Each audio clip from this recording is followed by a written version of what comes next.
అభిషేకమునిచ్చే దేవునికి మహిమ కలుగునుగాక. ప్రియ స్నేహితులందరికీ దివ్య వాక్యోదయం. ఈనాటి పాఠ్యభాగము 1 సమూయేలు 26:9. దావీదు, నీవతని చంపకూడదు. యెహోవా చేత అభిషేకము నొందిన వానిని చంపి నిర్దోషియగుట ఎవరికి సాధ్యము?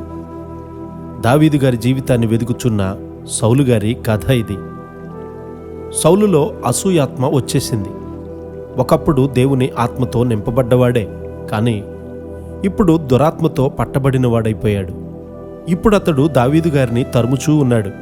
దావీదు గారిలో దేవుని ఆత్మ ఉంది. ఒకసారి సౌలు నిద్రిస్తున్న ప్రదేశానికి దావీదు గారు వచ్చాడు. అది ఒక బయలు ప్రదేశము. అతని సైన్యముతో అతడు నిద్రిస్తూ ఉన్నాడు. దేవుని నుండి గాఢ నిద్ర అతనిపైకి వచ్చింది అని లేఖనాలు చెప్తూ ఉన్నాయి. దావీదు గారితో అబీషై కూడా వెళ్ళారు. సౌలు గారి దగ్గరలో ఒక ఈటె ఉంది. నాకు ఆజ్ఞయిమ్ము, అతనిని పొడిచి చంపుతాను అని అబీషై దావీదు గారితో అంటూ ఉన్నాడు. దావీదు గారు భయపడ్డాడు. ఆ తలంపే చెడ్డది. అది అతనికి అన్నడూ రాలేదు. అబీషై గారికి దావీదు గారికి మధ్య ఉన్న వ్యత్యాసం ఏమిటంటే, దావీదు గారికి దేవుని ఆత్మ ఉంది. నిజంగా మనకు దేవుని ఆత్మ ఉంటే దేవుని చిత్తానికి వేరుగా ఉన్న ప్రతి తలంపు నిమిత్తము మనము పశ్చాత్తాపపడతాము. అప్పుడు దావీదు గారు యెహోవా చేత అభిషేకము నొందిన వానిని చంపి నిర్దోషి అగుట ఎవనికి సాధ్యము అంటూ ఉన్నారు. సౌలు గారు దేవుని చిత్తములో లేడు. దేవుడే అతనిని శిక్షిస్తాడని దావీదు గారు చెప్తూ ఉన్నాడు. బహుశా ఒకవేళ అతడు యుద్ధము చేస్తూ యుద్ధభూమిలో మరణిస్తాడేమో. దావీదు అనిన మాట ప్రవచనమైపోయింది. సౌలు గారు శిక్షింపబడాలని ఉంటే అది దేవుడు చేస్తాడు, కానీ తాను చేయకూడదు అనే విశ్వాసము దావీదు గారు ఎల్లప్పుడూ కలిగి ఉండేవాడు. అది దురభిమానం అవుతుంది. దేవుని ముందు నిర్దోషిగా ఉండాలని అతడు వెదికాడు గనుక అబీషై చేతిని పట్టుకొని దూరముగా లాగివేసి ఈటెను నీళ్ల బుడ్డిని తీసుకొని వెళ్ళిపోయాడు. దూరము నుండి కేకవేసి పిలిచాడు.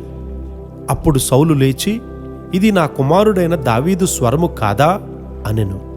నేను పాపము చేసి తిని అని సౌలు అంటూ ఉన్నారు.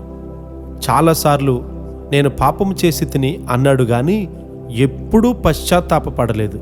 నేను పాపిని అని చెప్పడం సులువే, అయితే నీ పశ్చాత్తాపం ఎక్కడా? ఎందుకతడు పశ్చాత్తాపపడలేకపోతూ ఉన్నాడు? అతనిలో దురాత్మ ఉంది. నీలో కూడా దురాత్మ ఉంటే నీవు పశ్చాత్తాపపడలేవు. మనము దేవునికి అవిధేయులమైనప్పుడు సాతానుకు ఒక అవకాశం దొరుకుతుంది. ఒకడు నిజంగా అతని జీవితాన్ని కాచుకోకపోతే అక్కడ ప్రమాదం ఉంటుంది. తాను తన 2 కుమారులు చనిపోవు వరకు ఒక దురాత్మ సౌలు గారిని నడిపింపగా అతడు వెళ్ళి దావీదును చంపవెదికినాడు అని లేఖనాలు మనకు తెలియజేస్తూ ఉన్నాయి. సాతాను మనలను, మన కుటుంబాలను నాశనం చేయాలని ఎల్లప్పుడూ కోరుతూ ఉంటాడు. గనుక మనందరము మెలకువ కలిగి ఉండాలని లేఖనము మనకు తెలియజేస్తూ ఉంది. మెలకువ కలిగి ఉండి ప్రార్థించే కృప దేవుడు మనందరికీ అనుగ్రహించునుగాక. ఆమెన్.